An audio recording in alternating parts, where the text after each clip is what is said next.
being taped at the home of Joan Walsh on Bridge Street in Colebrook. The interviewee is William Schomberg, former English teacher at Colebrook Academy. The date is Saturday, June 23rd, 2001. Now, Bill, can you tell us? 10 o'clock in the morning. The coffee's going. And the coffee's going. And where were you born? I was born in Westport, Connecticut, November 28th, 1939. And my folks had moved to Westport as part of suburbia, to escape from New York, etc. And my earliest memories in Westport, Connecticut were of, the warm tar road, walking along this country road. I remember looking out the window and seeing a barn on fire in the middle of the night, glow in the sky. And is that rig working? Yep. Okay. And I remember the beach and everything, and then we moved at probably age 6 into town for a year. And then after that year, we moved out to Redcoat Lane, and I lived there until my early teens, I guess. Did you have other siblings? I had a sister. She was an older sister, and she used to beat me up quite regularly. But we get along tremendously now. And I'll tell you, she has had a different life. She got married, she had a child, and then she became a nun. Ooh, yeah. And so she's just become a nun now. And what order of nuns? In Oregon. I should know. It's in Oregon, probably Benedictine. How would you characterize Westport? What kind of a community was it? Would you call it a suburban? Sure.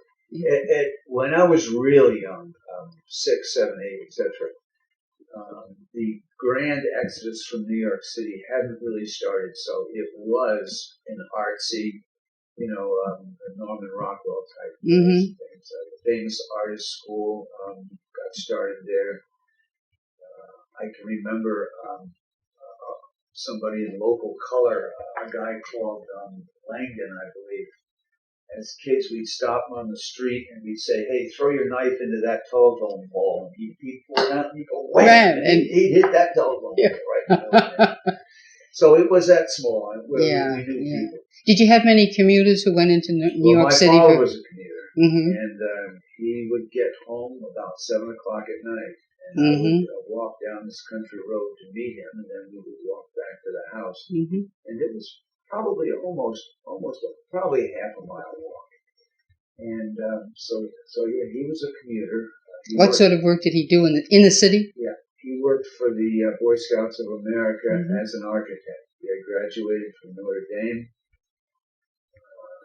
In fact, that's kind of an interesting little story too, and I used to tell it to kids in school. When he had graduated from high school, he just went to work in a factory. He had no concept of going to college or anything at that time. And he was hanging around on the street corner one time, and a couple of his buddies came by and said, "Hey, Schomberg, what are you doing?" He said, "Nothing." And they said, "Well, we're going out to Notre Dame in Indiana. Why don't you come along?" And so... How long ago was this? Well, it was my father. Yeah. My father was born in late 1800s, so this would have been 1920s. 1900s, yeah. In fact, it was the time of Knute Rockne and the Four Horsemen. And the Four Horsemen. That's when he was there. Yeah. So that's interesting. He went home and said, "Can I go?" And they didn't have any money. Yeah. But his older sister was working, and she said, "Yeah, I'll send you some money." So he just went out. He didn't come back. And, you didn't have to take SATs in those days. You just went. Just went. Yeah, that's great. Yeah, it was. And that changed his whole life. Sure. So, the point to these kids is that you've got to, again, seize the moment. Carpe diem. Take advantage of it when this comes along. If you don't, and because of that, of course, eventually he would have met my mother. And because of that, eventually I was born, etc. I'm living in Colebrook and everything. Yeah. So, what were the names of your parents? Okay. My father's name was William Otto Schomberg. and the Otto was after a strong German connection. Yeah. So my mother's maiden name was Emily Kitchen, and it was not idyllic. In my teenage years, they argued a great deal, and that turned me off, about marriage and everything. And I can't remember a day where they didn't argue. It's the truth. Yeah. And that has made me not want to argue and not want to have this strife. And as a teenager, I often fled from that position.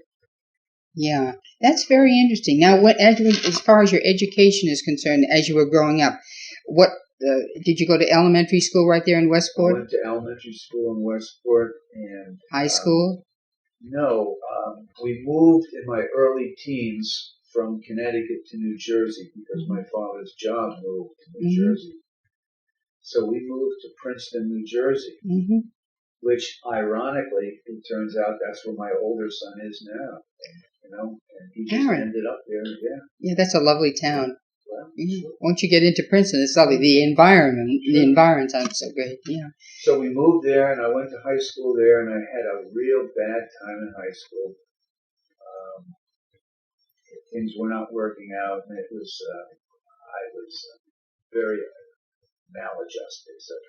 So I had to go. Well, I didn't have to, but they wanted to send me to a private school, boarding school. I did, and that helped. Where did you go? I went to St. Francis Prep in Spring Grove, Pennsylvania, and that made all the difference. Was that a Catholic prep school? It's Catholic prep school. Yeah. What order do you know? That was Franciscan. Franciscans. Yeah. I know because I studied to become a priest with the Franciscans. Did you really? Yeah, for 3.5 years. Is that right? Yeah. So anyway, I met at that prep school a real good friend who has remained a lifelong friend, Bill Engel, and E-N-G-L-E? E-N-G-L-E, yeah. I often used to tell my students stories about Bill Engel and myself, too, and I can't tell you all those stories because we go on and on. No. But I'll tell you, there's some beautiful stories. Yeah. How about college now? Where did you go to college? Well, let's see, I went into seminary for 3.5 years, and then when I came out, I went to Steubenville, Ohio, and then I went to St. John's in New York, and they have no campus, so I lived in Long Island, and I worked at Hillcrest Wine and Liquor, and I went to night school there, and that was a great experience because I worked for 2 elderly Jewish people married, and they had been refugees from Europe. And they kind of took me in insofar as a job at the liquor store. Yeah. So, and I would go to night school there, so that was a very good experience. Yeah. And then I did graduate work at Bridgeport University in Connecticut, but that was all after I was married. How about the early jobs that you had before you came to Colebrook? What sort of early jobs did you have? Let's see.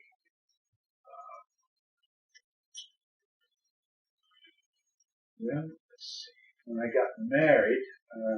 right out of college, what did you do? Well, right out of college, that was a tough one. I had my diploma, and I had no concept of what I wanted to do. Not a hint. Yeah. And my first job was as a janitor in a hospital, and I would have to go down to this gas incinerator and burn the autopsy stuff in the insides of people. Yeah. So that was a great start. Great start into college, yeah. Then I did get a teaching job at in fact, my first job was as a principal of a school, an elementary school.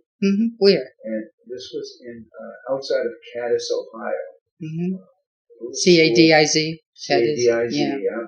And the little school was called Green Local. It was a 3-room schoolhouse. We had grades 1 through 6 in 3 rooms. And it was coal mining country, deep shaft and open pit mines. And every morning everybody listened to the radio to see which mines were were hiring and which were closed and everything. And it was just a heck of an experience. And so many of my students, they just knew what they were going to do in life. They were going to go into the mines, you know, and you just saw some minds that some intellect there that, you know, could have done, and they had no concept of doing it.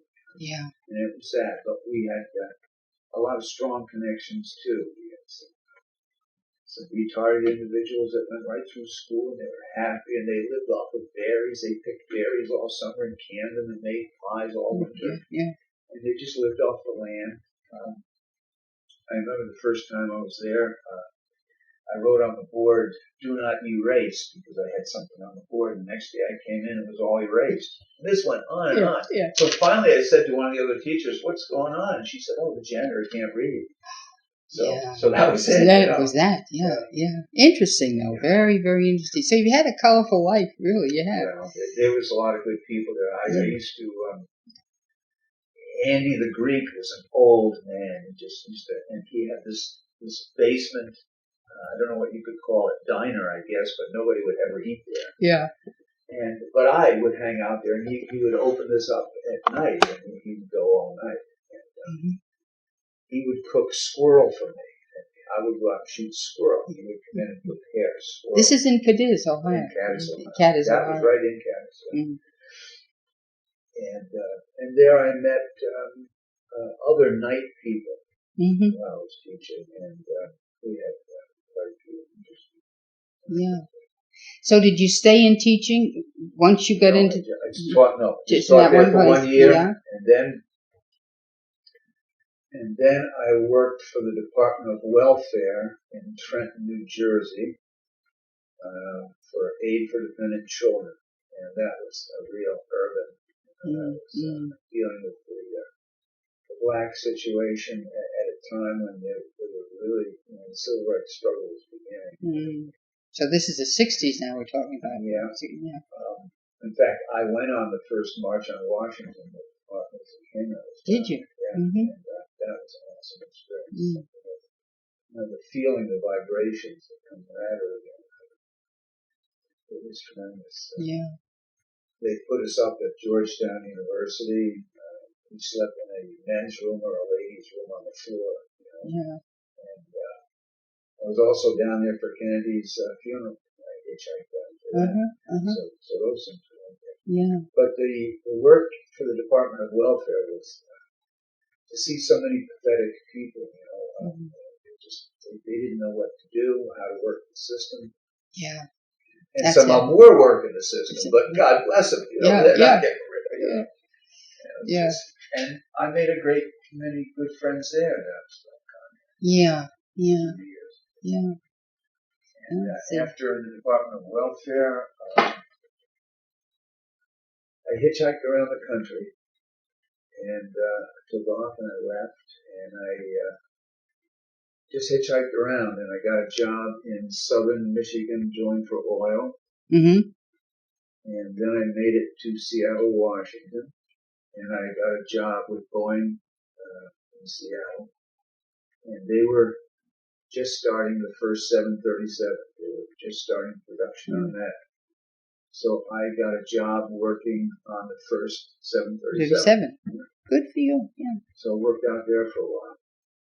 Then, did you switch over to teaching again? Well, eventually, naturally. I came back and let's see. Back to Ohio, you mean, or back? No, back to New Jersey. New Jersey, and then we got married.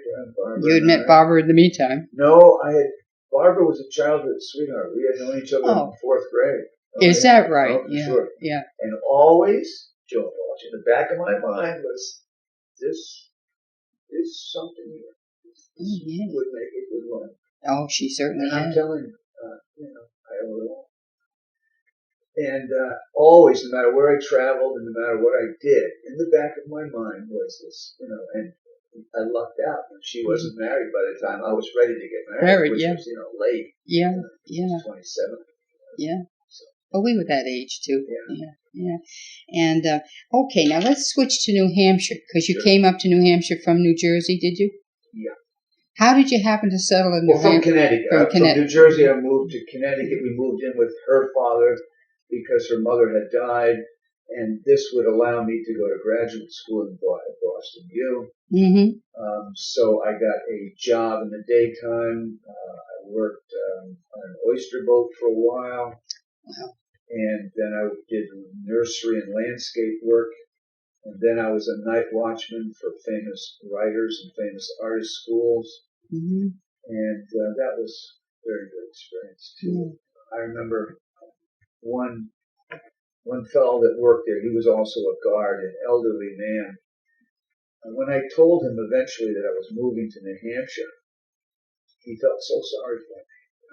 He had almost tears in his eyes. Is that right? Yeah, he said, you know, you could keep working here as a guard, you know, and your kids can get a job as a guard here. Yeah. See, that's the life he knew. He said, why are you throwing that all away? Going to New Hampshire. Yeah. Oh, my God. But you came up anyway. So why did you happen to decide on New Hampshire? Boy, you're asking the great questions. I was going to graduate school, and let's see. Aaron was just maybe a year old. Mm-hmm. You were going to graduate school at BU at this time? Yeah. And I loved graduate school, but, you know, it was kind of hard. Mm-hmm. Anyway. And so I looked at a map, and I said, well, I think we should get out of here. And I looked at Vermont, and I found the capital of Vermont, and I found the capital of New Hampshire, then I found Maine, and I just wrote to the Department of Education, care of Concord, and care of Montpelier, and I said, do you have any jobs? How do I get them? When was this, Bill, roughly? Was it in the 70s by this time? Yeah, it was actually late 60s, very late. Mm-hmm. Because my first job up here was the class of 70 and 71. That's right, so, yeah. But I had taught before that, too, come to think of it. I taught in a Catholic school in Trenton, New Jersey. And like I said, my first job as principal and teaching, I taught 5th and 6th grade out there in Ohio. And I also, in Connecticut, worked for a reading and study skills outfit that we contracted with private schools to teach study skills and reading, speed reading. Mm-hmm. And so I did that at various. But anyway, and then eventually the Department of Education wrote back and said, dear Schomberg, you know, these schools are looking for people. This is from New Hampshire. From New Hampshire and from Vermont did it too. And I think Maine did. You know, I guess you could do that in that time. I don't know if you can do it now. Yeah. And so then I went and I wrote letters to the different schools that were looking for it. And Colebrook was one of them. And of course, Steve Dale, he answered the letter and said, yeah, we have a position. And I think Groveton did too at that time. And there was a school in Mexico, Maine. So I said to the wife, I said, well, get in the car and we'll go up. You know, we'll see what's going on. Because we'd never been here. Not a clue where anything was. Yeah. So we traveled. So finally, when I came to Colebrook, there was an epiphany. I just said, that's it. We're not going further. I'm not going to Mexico, Maine. I'm happy with that. I said, I can't believe it. That's great. And now you are in Meriden Hill now. What other places did you live in Colebrook before? The first place before we moved to was Kitterville in Mud Stevens. The red house on the north. We rented that for a year, and of course, right across from Harold and Henrietta Jackson. Oh, yeah. Just out of sight. Yeah. And she was a great lady. When, you know, again, you know, you just miss that. She was a sense of humor. Yeah. Great. Well, Harold, too. Yes, dry. Very dry. My first job in Colebrook, summer job, was at Stubbs Texaco. Okay, yeah. And I would open that up early in the morning in the summertime. And Harold Jackson would come by and he'd stop his car right in the middle of Main Street, right there. Just get out and say, hey, which way is Old Orchard? You know, and he'd speak French and wave his hands up down there. Yeah. And he would just do that. Yeah. But we lived out in Kitterville for a year, and we would walk up to Lyons Farm, and I would get raw milk out of the milk cooler there, and leave some money in a cup there, and so the kids and I would walk up, or if I think Vicky was very small, and Matthew was born that year. That year, yeah. So he was the first one to be born in this. And I know we had Brady's wife would take care of my kids while Barbara was in the hospital, and we had Dr. Benjamin. Remember? I sure do. Oh, yeah. Yeah, and his family, yeah. Yeah, and his family. Great kids. And then from Kitterville, a year in Kitterville, we moved into the principal's house in town. The O'Neill house? Yeah, the O'Neill house in Colebrook Street. And again, this was just to experience, because we didn't know. We wanted to look around before we bought. And it was obvious that town wasn't, for us. Your thing, yeah. It was a nice year in town, but no. And then we saw an ad in the paper, and we looked at the place on Meriden Hill. And again, as soon as we saw it, it was clear. That's what you wanted. Absolutely. And ironically, the people that owned it lived in Wilton, Connecticut, right the very next town from Westwood, Connecticut. And they had used it for a summer place for just years and years and years. So, okay, those were the people that had it, that you bought it from. Yeah. Well, I bought it from a local real estate. I can't even remember the guy's name. The other real estate service. And it was the house and the barn and the 60 acres. We bought it for $16,500. Because we paid $12,500 for this house. Really? This is all we got. Well, we did have this rent in it, which we needed at that time. Yeah. That's great. Yeah. And we could have bought Carrie Bryant's house next door. Yeah. And she just wanted to live there until she died. Which she did. Jeff Owen bought the house, and she did. It was, I think we could have got that for her. I believe it. Yeah. But we didn't want to live in town. Yeah. Regardless of how practical it was.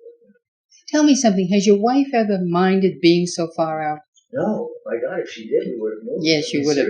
Because a lot of people would tell you, why are you imposing this awful lifestyle on your poor wife? girl? Yeah.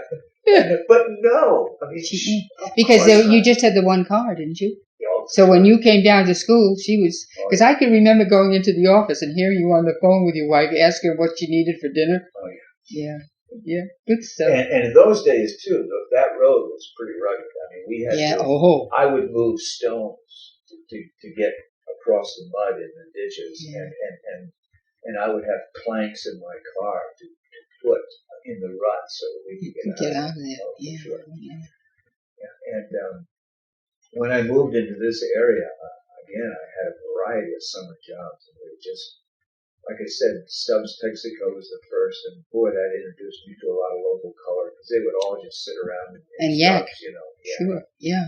And Ovid, the cattle dealer, would come in, and he always told jokes, and I just wish one of my students would have done a foxfire on him, but they didn't. All the humor this man had. Yes, just wonderful.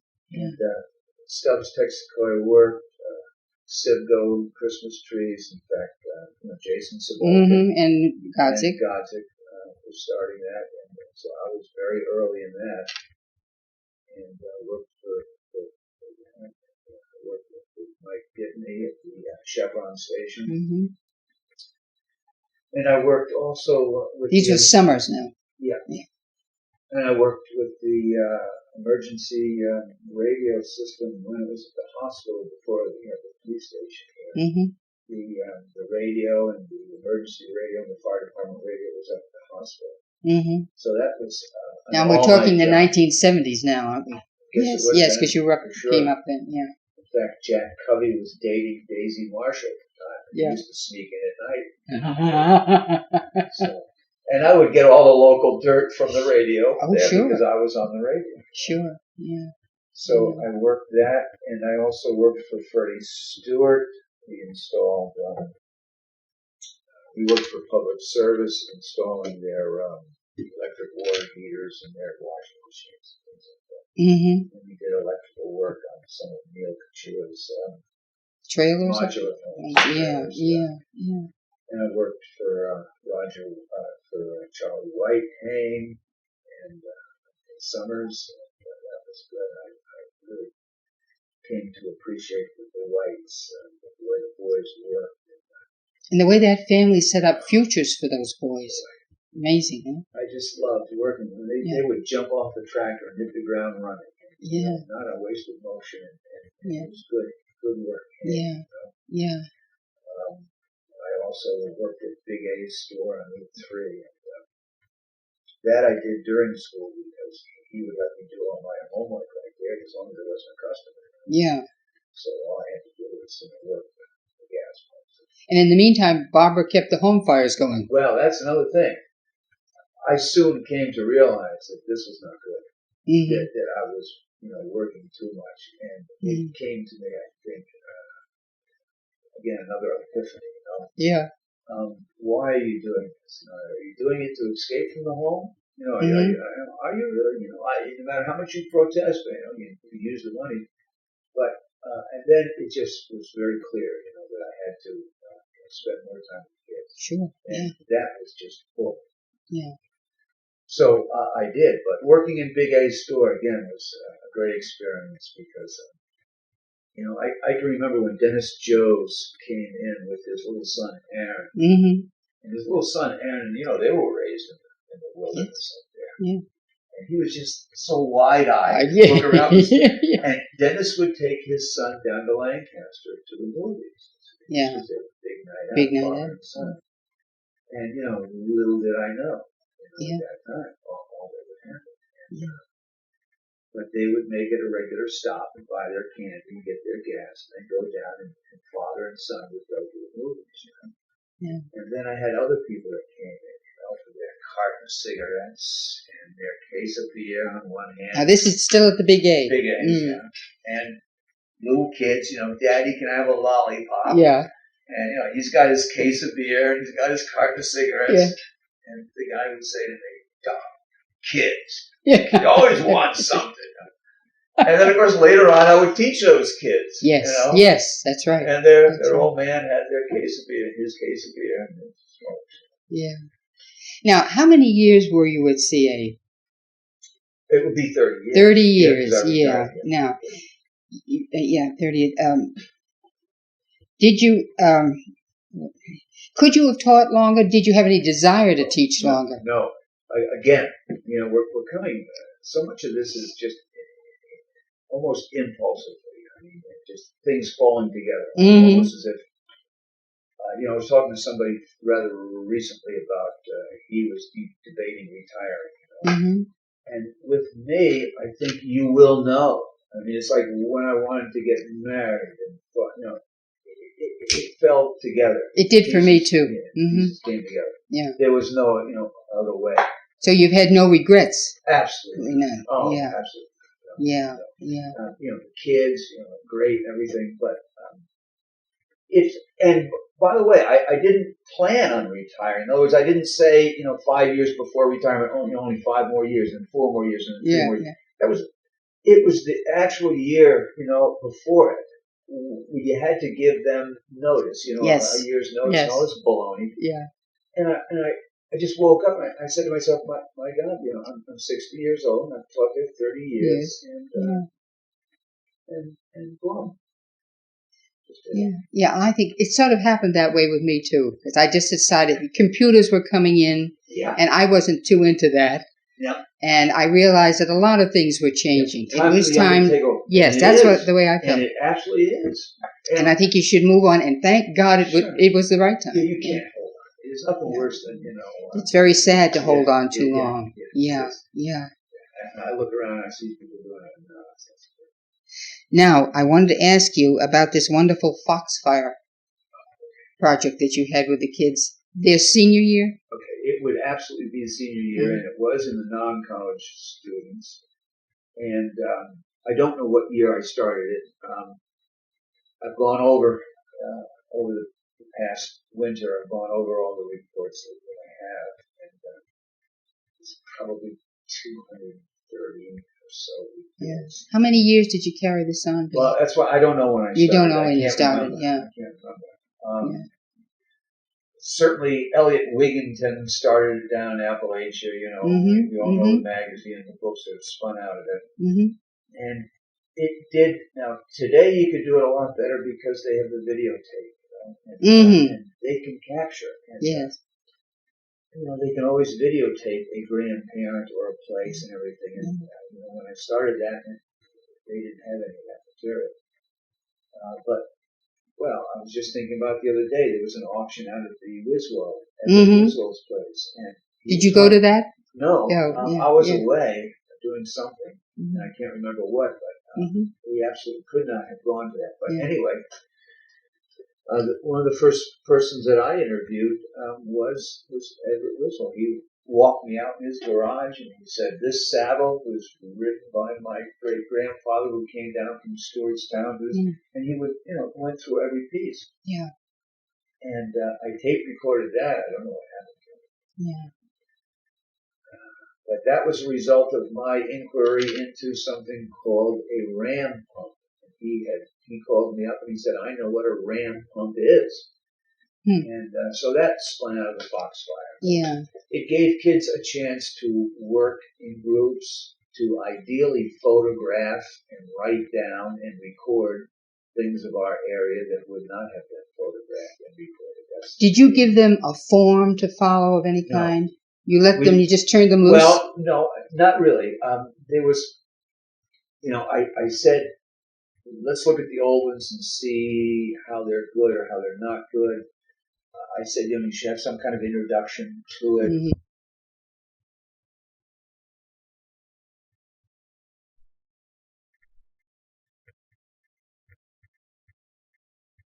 The only thing that's holding me up is the boxes now. I hate to turn it in these junky little boxes that say, potato puffs on them. That's all right. It is all right? Oh, sure. Okay. I've got them all on index cards, and I've got them all by category and by student. Oh, yeah. And so I've got it all down. Well, we'll be open up there starting in July every Saturday from 10 until 2. And we may go into September a little bit for the public, and you certainly are welcome to come anytime then when there's somebody would be there to receive it. Or if you can't go on Saturday, you could call during the week. If you call me, I'll try and get up. I'd like to get them out of the house. Oh, sure. Yeah, we'll find a spot for them somewhere. Some students have asked me, too. I was getting something at the lumberyard the other day, and one of the ex-students said, why Foxfire? And I said, stores. And hopefully this will bring some of those into, and to see it, yes. See what they did 10 years ago, and then look around. Did many of those kids keep copies of their Foxfire projects? I'll tell you the truth. I think they wanted to get the heck out of it. Yeah. See, that's the mistake, too. I did it in the senior year, the last marking period, and a part of that logic that I used was it would be a control over them, too. They had to get this thing done, but I think that so many of them just wanted to out. I want out naturally, and I can understand that. But some of them did do a great job, that's for sure. Yeah, they did. Others, but they got some of them through too, because I used that. I had a weighted grade on it. It could count more than some of the tests that they took, and so it did help some of the ones that were not academic to get enough point average, And so none of them really kept these things, or asked you if they could have a copy. Most did. Most did, but some did. Oh, in years afterwards, they would call up and say, "Hey, can I get a copy of that?" And I would, It happened with the one that was done on the Grange. Oh, yeah, that would be an interesting. It happened on others where people called up and said, "Remember that report I did? What review?" And I said, "Yeah, that's great." In fact, when Pelletier, when Pelletier died, remember Pelletier? Yes, I do. Okay. Yeah. This was after my time, but I do remember him. It wasn't too long after I left. I sent to his wife a foxfire that was done On him. Yeah, I photostat it and sent it to him. So they're coming back. Yeah, that's good. And I think it would be a marvelous resource for us to have up there at the Historical 100 Society. years from now. Yeah. You would try to think way into the future. So why not have it and store it away? Sure. Rather than just having it sit somewhere. But I am sorry that they were not done that. And it has to be a result of leadership too, our lack of leadership. And, it could have been. I am not by nature a great stickler for forms and detail and that sort of thing. Yeah. That's why when you asked, would you just let them go? Yeah. No, but I could have shaped them, better. Yeah. I also, every report, I did a report on their report, and I gave that to every student. Every grammar mistake I pulled out, but I did not mark it on the report because I wanted that to remain, untouched by a teacher. In other words, when you pick up a Foxfire report, you're not going to find any red pencil on there saying, nice work or why didn't you understand this? Now, what I should have done was done that on the first draft. Yeah. I did work with them all the way through, but an awful lot of them said, leave us alone, we'll do it, we'll get into it. But Mrs. Allen has a more of a control over things like that, whereby she says, this date you have to have all these things done. Yes. And fill in, and that's good. And you gave them a wider berth then. I just didn't have that. Yeah. And they would say, we'll get it in, leave it alone. Yeah. So every person that handed in the report was given back a report, and I went over things on their presentation, on their interest, on their grammar, and I forget what else. There were different categories there, and I wrote out by hand, a report on their report and gave that to them. So these things you say are indexed on index cards. So if somebody comes in wanting to see Joe Jones's report, we know how to find it. Yeah, and you know which box it's in and what year they did it. It would tell you the number, and then on the box you would have number 1 through 20 or something like that. Yeah. No, I think that's great. Yeah. Does Pat Allen still do? She's going to continue it. She said she did, and I haven't seen her yet, but she said yes. That's good. So I'm sure she did. So it'll be an ongoing. And probably, a lot better than mine too. Well, no, but somebody has to start somewhere. Sure. You have to start somewhere. Anything else you'd like to say about that Foxfire? Because I know when we knew that we were going to interview you, that was one of the first things that people said to me. Be sure and get some information on Foxfire. So you see that. But in looking down at you also asked me about different jobs, and I went through the granite quarry you had. That's the next thing I was going to ask you anyway. That was another job. Yeah. And that again was all these jobs. Just so great because of the people you work with. And that's right. That's a part of our history too. That's right. The Rock of Ages opened that quarry up, and boom, I got a job. Now this is pink granite, isn't it? And when did you work for them? I couldn't. It had to be the 70s. 70s or early 80s? No, late 70s. 70s anyway. Yeah, I think so. That granite went down to the Seagram's building, supposedly in New York, and was used as the veneer of the Seagram's building. They cut it into 4 foot by 8 foot or something like that, or maybe 2 foot by 8 foot veneer, 2 inches thick, highly polished. Yeah. And just like you see on the old bank book. Yeah, that's great. Because that was my next question. Your work at the granite quarry. Anything else that you wanted to say about it? Who did you work for? That was for Rock of Ages. Rock of Ages. And who owned that? Rock of Ages. Rock of Ages. I mean, where were they from? That's what I'm getting at. Well, Rock of Ages was the outfit that I worked with was out of BB, Canada. So they were Canadian. So I got my paychecks through them. Rock of Ages in BB, Canada. Yeah. And how did you happen to sort of stumble onto that job? Well, I lived there. Because you lived so close by. Started coming down the road. I walked in, and they were clearing a lot of the land. There was an old pit there that has been used for all the foundations on Meredith Hill. The granite in my house came from that quarry. The slabs used as foundations. And so they just opened that pit up and they expanded it a bit. And when they were doing that, I said, hey, can I get the wood, for firewood? You guys are cutting wood. They said, well, sure, we don't want it. And one thing led to another, and they said, would you be interested? I said, sure, great. So we would drill, we would blast, and we would burn. And I think it's great because over the years I've taken people into the quarry and shown them how it was burned. You can see with your eyes the texture of the stone, how it's been cut. Now, are they still working up there? No, they finished their job up there. They can come back. At that time, they had really old-fashioned equipment. They had a great boom. I don't know how tall it is. In fact, there was two of them that came from Oregon, and they're still laying there in the ground. And they've got a ladder built into this boom, and it's just laying on the ground now. But they set that boom up. Now, if they were to come in, they would use portable equipment. They would do it a lot more efficiently. But at that time, they had to set up this great boom, and of course, that was stationary. You couldn't move that around. They would have to reach out for the rock. So they've been non-existent up there for how long? For a long time. 20 years, maybe? No, they haven't been back in a good 20 years. Yeah. That's fascinating stuff. Now, I wanted to ask you, let me see. You told me quite a bit about the history of your house.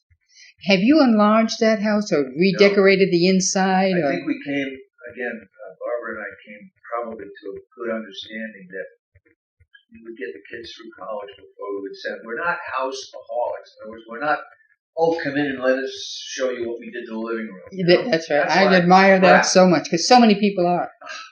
It's a Westport thing, too, Yeah, Barbara and I, joke, I say, there's never going to be a Westport house. And every winter we had to thaw out pipes, and it was a battle. Yeah. Because it was primarily a summer home. Right? Yeah. We've got gravity feed water coming in from a spring that's way off of our land up the mountain. And when the kids were just, babies, that whole water line froze, and I had to go out and pull up the pipe and bring it into the kitchen, try and thaw it out. We just had all this plastic pipe in the kitchen. And even like how many hundreds of feet of pipe. And it was a battle. And underneath the house, it would always freeze. The pipes would break. We'd be down there with a torch trying to. And just even last winter.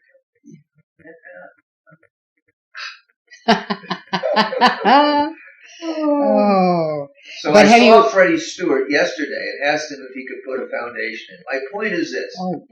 After the kids, got through college, and again, there's 3 children, that's 4 years each, that's 12 years of college, I felt really good about that. And to the point where if anybody around here, complains about putting your kids through college, they're full baloney.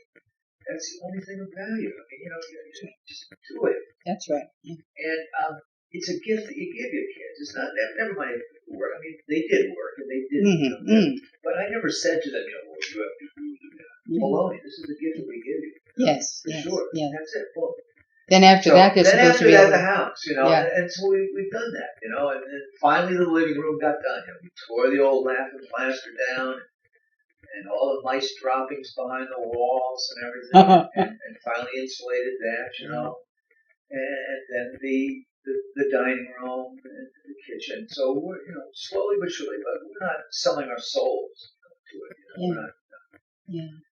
So, and we've exposed the beams, which we love, because, not to show to people, but we just love wood and wooden beams. And that's an 1800s house, and they're all hand-made beams. They're all, mortised, pegged.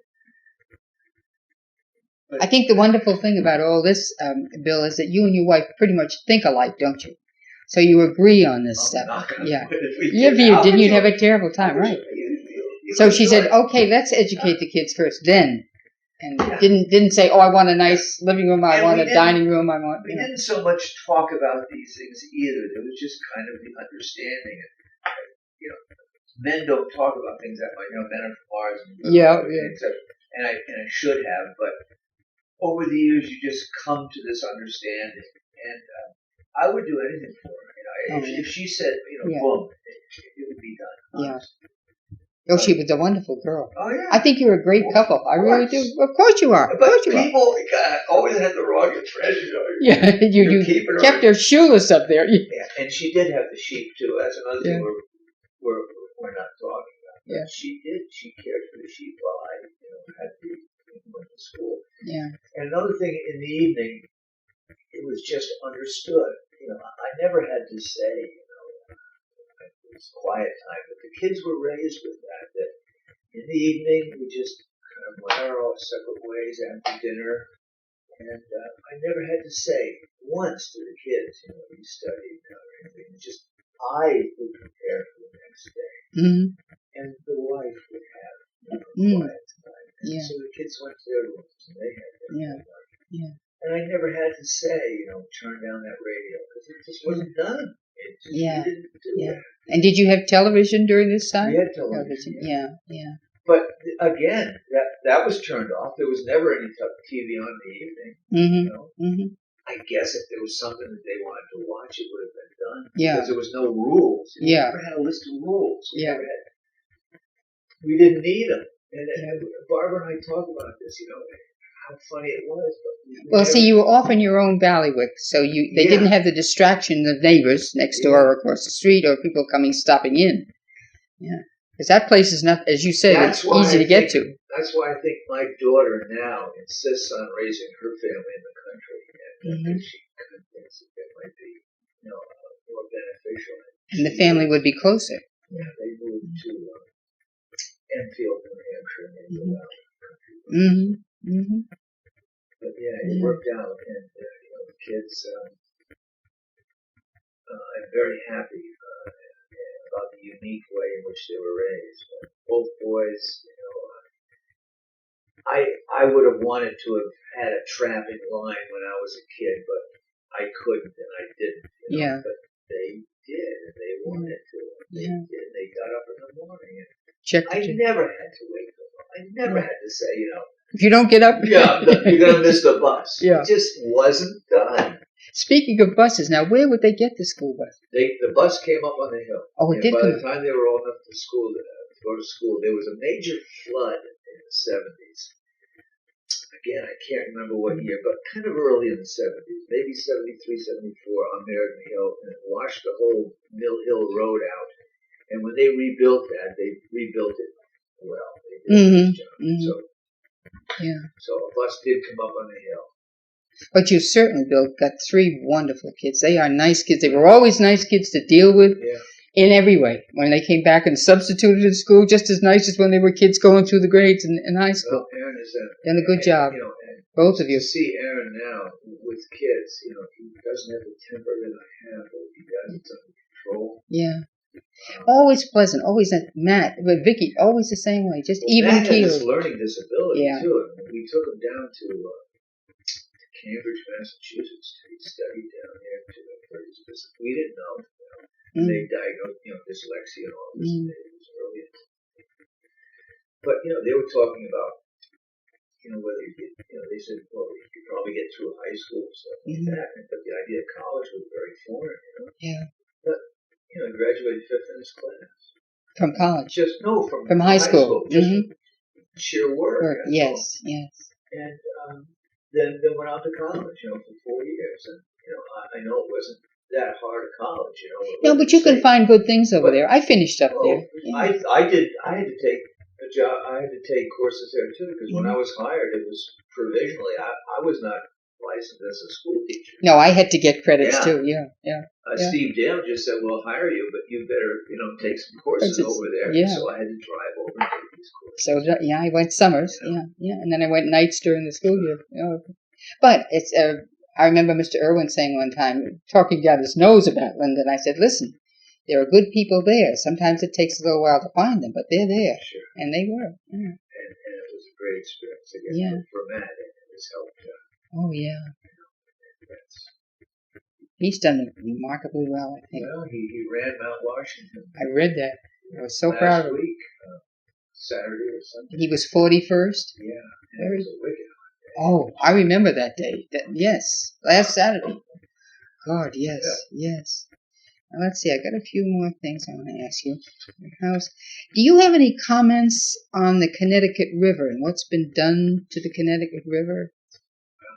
It's an ongoing thing. I don't have any great spiel on it. I mean, my thumb is. I'm still connected to it. In fact, just last week I went to a rather major meeting down at the Maidstone Bridge on a canoe access area that's going to be built down there at the Maidstone Stratford Bridge. Where is that Maidstone Stratford? I take the Vermont. Stratford Hollow. Well, you can't see it. You can't see it from the Vermont side. That's right. That's Louis Lamare has a farm there, a major farm, and that road is closed off now. Mm-hmm. But that's where it is. That's where it is. You can't see it from the New Hampshire side either. Yeah. But and I am a member of the Headwaters Subcommittee from day one, from its inception, and I was also involved in this wildlife refuge. Silvio Conti? Yeah. Refuge. And this was when Fred King was, against any federal interference up here. And of course, now he's on board because they're getting federal funds. I find it a great, amusement in that because he lobbied hard and heavy for this thing not to come about at the time. This refuge, wildlife refuge? He did, at meetings. I'll hold that against him. For sure. Yeah. But and my connection with the river is a result of again taking the kids on the river, my kids, and long before I had a canoe, we just walked it in the river. We swam the river always. In fact, to this day, every day in the summertime, I swim at Lyman Falls. I mean, I don't miss a day, even if it's raining. Where is that? Lyman Falls is very close to my home. It would be across from Ora Pullins. Tinkerville, Freddie Stewart, you know where Freddie Peterson lives? No. Okay, you don't know where Ora Pullins lives? No. I don't. I Harold probably go by. Mall, where the down there along the highway? Snack bar. Yes. Well, there's a little dirt road that goes in. You can't see the river from there. Mm-hmm.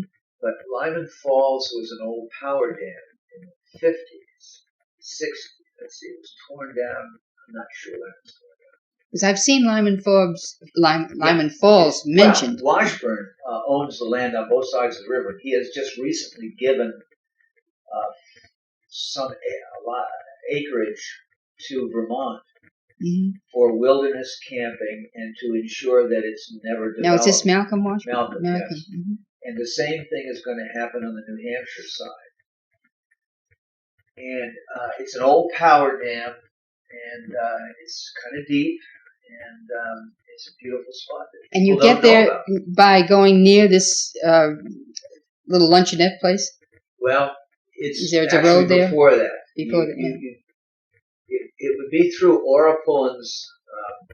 Ora Pullins. That's Yvonne's mother. Yes. I got it now. I got it. Just about across from her house, a little bit past her house, there's a section of the road, Route 3, that's a pull-off.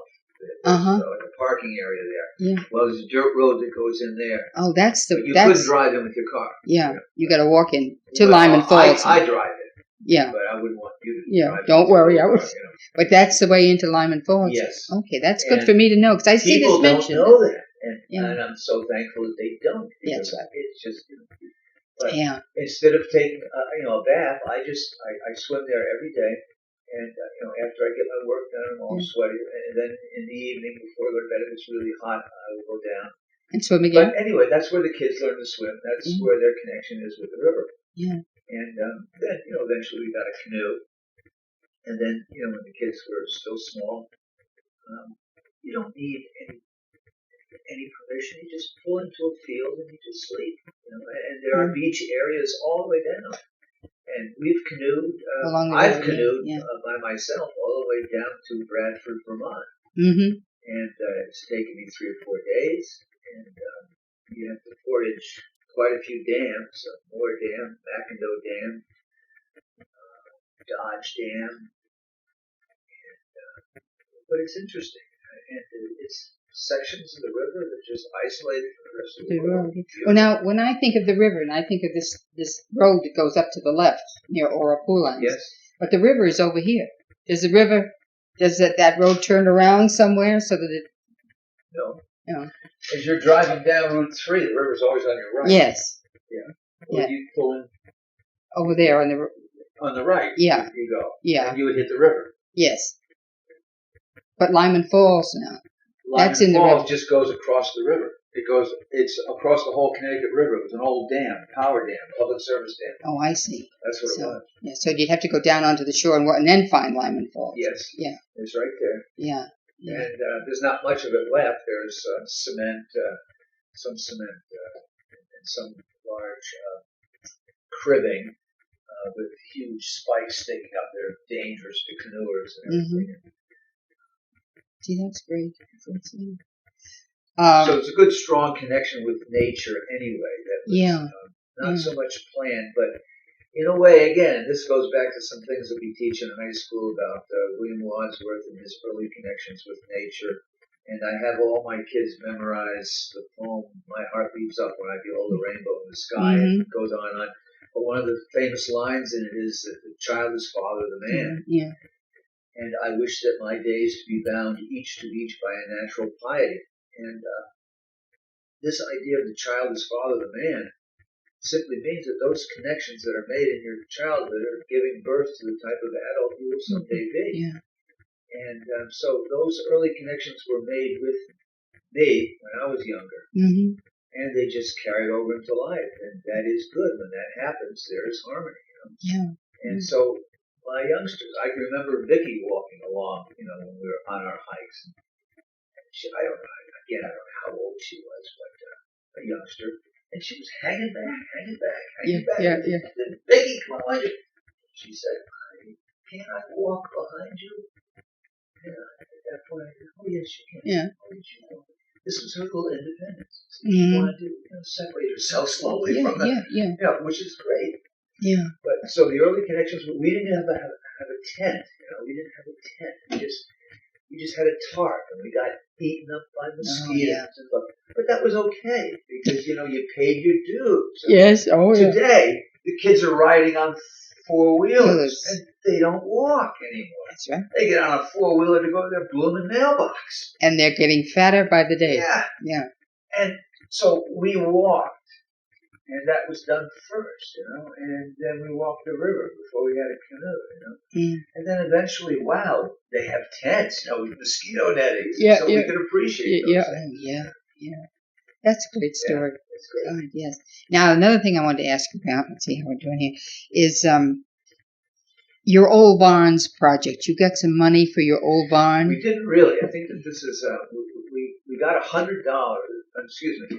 We had to pay $100 out of our pocket to have somebody from down below come up and look at the barn and to tell us what's wrong with it and to write a report on the barn.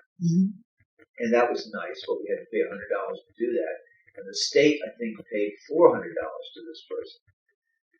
And hopefully from this there will be state funds that you can use to help repair the barn, but it has not got to that process yet. It hasn't got to that process.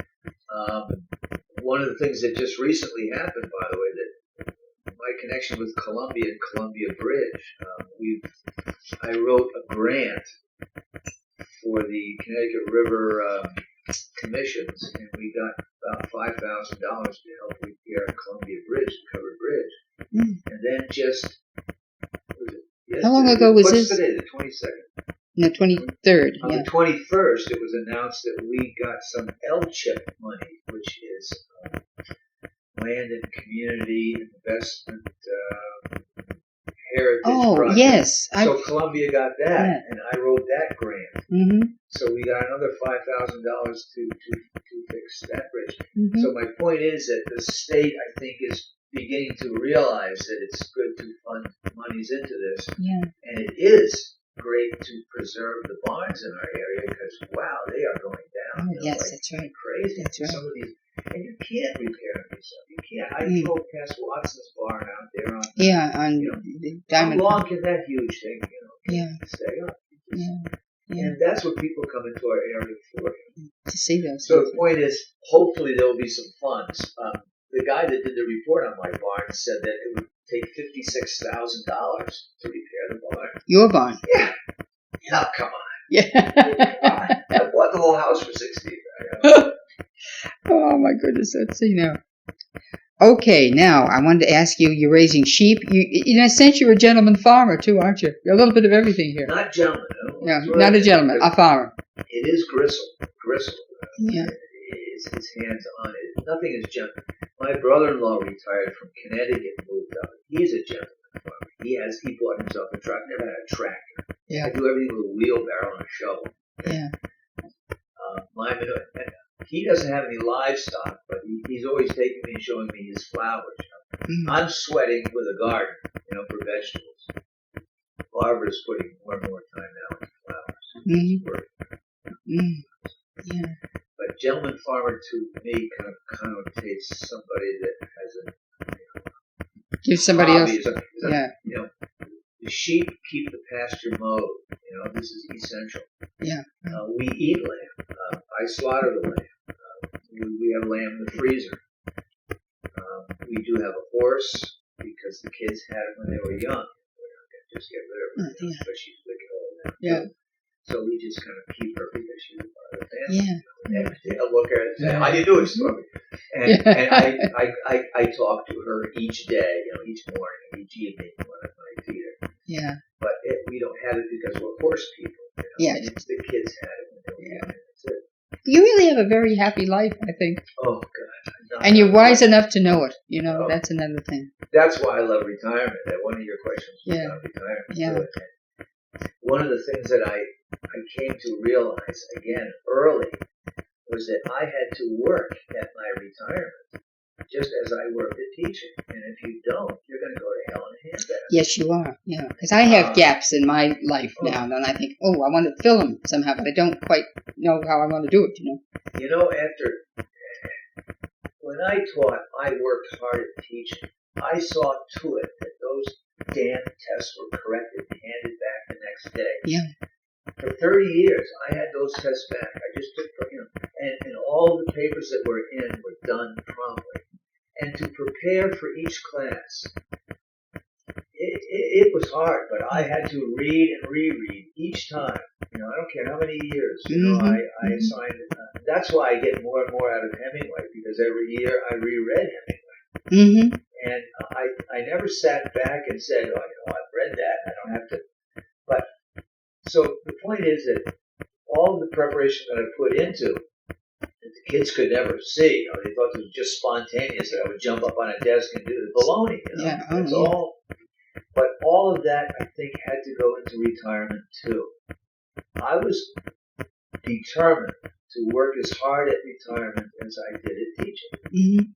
What I mean by that is that I would physically get back into shape, and I would just do things, regardless of whether I wanted to or not. Just as I corrected papers, regardless of whether I wanted to. So I would run, and so now I've started running, and every day, it's not whether you want to or not, even in the wintertime, there's some times when you could, but in the winter I snowshoed every day. And this was good for me physically. Yes. Oh, yeah.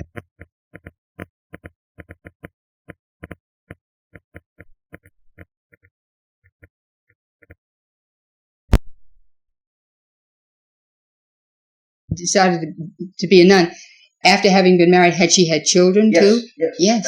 Grown children. The daughter, she had one daughter, and the daughter grew up and married and has a family. And, we're close. We get together often. But she had my sister then went to work for the Department of Welfare in Maine. She lived in Maine. She lived in Holt, Maine. That's way up. Yeah, way up. And she and her husband just kind of went their separate ways. There was no argument. There was no, irreconcilable. They both see the children. Oh, for sure. Yeah. And where did you say she was now? in Oregon, and Oregon. I would like to get out there, but one of the problems in my life now is that I can't leave the sheep and the horse and the dog and the cat and everything. Yeah. So we're looking for a house sitter. If you hear of anybody that wants to vacation, grapple with that house. Well, that's what before it gets terribly cold. Yeah. Now, how do you heat your house? Do you heat it with wood? That's another thing. That's another unique thing, about living up here is that every year, again with the kids, I never had to say, well, that's your task or that's your chore or that's another thing too. Going off on tangents, but that's all right. They never had an allowance formal. If they needed money, sure, how would you? But we never think, I need $2 a week or something like that. I mean, whatever you need is taken care of. There's no allowances formally or anything like that. And they all had their chores, and there was never a thing formally done with that. And working on wood was one of them. I mean, this was just a ritual that was ongoing. Because you asked me how we heat our house, and it's by wood. It's still by wood. Still by wood. We do have an oil backup, old oil backup. When we bought the house, almost 28 years ago, I guess. When we bought the house, we had this hot air put in, but that cannot take care of this old 1800s house. And when it's wicked cold, it just runs. Yeah. You just can't do it. And it doesn't heat the thing. No, that's right. So we've always had wood. So part of our ritual is cutting of wood, gathering of wood, stacking of wood, splitting of wood. I never had a wood splitter. It was always done with a maul. Even to this day, I just cut, split wood, stack it, bring it in. And the kids would get in the truck, and we'd go out to logging roads, we'd get the leaners. And in fact, I use a lot of these stories in teaching, because when we teach, when I taught Frost's Two Tramps in Mud Time about the woodsman coming out of the woods, an actual thing happened to me like that. I was cutting wood along an old logging road. And I don't want to go through the whole story, but that's all right. I use these stories. Yeah, sure. Let's see. How about fishing and guiding? Do you do any guiding work?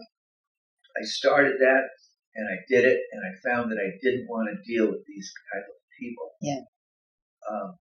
Insurance was another thing. That was wicked high, and I didn't want to go through all of that. I would like to take people on the river free, because I love the river, and hopefully for their appreciation of the river. So Joan Walsh, if you ever want to go on the river, you'll take me. We will go. You and I and Barbara. Seriously. Yeah. But that's the way to do it. I took an elderly man. He was thankful for it. But I found that Ken Hastings makes a darn good living. Yes. But he is an expert. He knows. Yeah. And he knows. And I don't. I don't really. I just like to canoe and swim it. When I feel like swimming, I just get out of the canoe and I swim for a ways. Then I get back in. When the kids were small, we would catch fish and just wrap them in aluminum foil and just cook them right there on the beach and eat. Now I guess they tell me that's illegal. You're not supposed to do that. Yeah. But you had good times while you did it. Yeah. I think I've just about come to the end of what I wanted to ask you. Is there anything else that you would like to add to this before we close out? There's a lot of little things in life, like epiphanies and learnings, bolts of lightning, and getting married to Barbara. That was certainly one of them. Yeah. And again, over the years, I found that wherever I traveled, before I was married, I would think of this girl back that I knew in the 4th grade and dated in the 4th grade. In the 4th grade. Oh, yeah. In the 6th grade, we dated. I remember taking her to a movie theater, and being afraid to put my arm around her. You snuck up on that one. Yeah. And her brother, of course, we were friends. And her brother and I,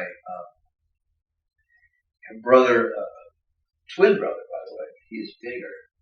He used to ride me on the handlebars of the bicycle. We would go to the beach. walk along these sand dunes and these breakers and everything, and we would pretend at that time, how old were we? 7, 8. No, yeah. We would pretend that it was the end of the world and nobody else was alive but Walt and I, you know. Yeah. And what would you do? Oh, we'd go into town and we'd get candy bars, or we'd go into the store and do this, and we would just walk along the beach and pretend nobody else was alive. And I remember one day riding back, I was on the handlebars of the bike, he was pedaling. I said, "Hey, Walt." He said, "What?" I said, "Let's let your sister live too. Let's let your sister live, you know, in this fantasy." He said, "Okay." Yeah. And then now they were twins, you said. Yeah. Yeah. And then years later, I married her. Yeah. Now you said you were in the same grade, did you? In Westport? Yeah. Yeah. Isn't it? That's just. And I would carve her name on a tree. There's this big beech tree in Connecticut that I was trying as a kid to carve the whole name Barbara. That's a long name. That's your name to carve. So I think it ended up with big heart and then BAR. And then I cut away. Oh, that's wonderful. Deep into this tree. Yeah. You know? Yeah. And then even I can remember too in the seminary in Pennsylvania, I would go on a hike. You know, we had some free time. And just thinking about and writing the name down on a piece of paper, putting it behind a wall in an abandoned house or something. So these things were always in the back of my mind. Now, did you say this seminary was a Benedictine seminary? No, it was Franciscan. Franciscan. Oh, you did say that earlier. Okay, I've got that. I was just reading that. That's wonderful. Now, listen, I don't want to drag this out because there's some other things I want to ask you, but we're going to close off. And I'm going to thank you for myself and for the Historical Society for giving us your time, because this has been terrific. I joined the Historical Society. Good. Yeah, I know you did. We jumped around a little bit, but that's still all right. I think that's the way these things happen. So right now we'll say sayonara. Thank you very much, and I'll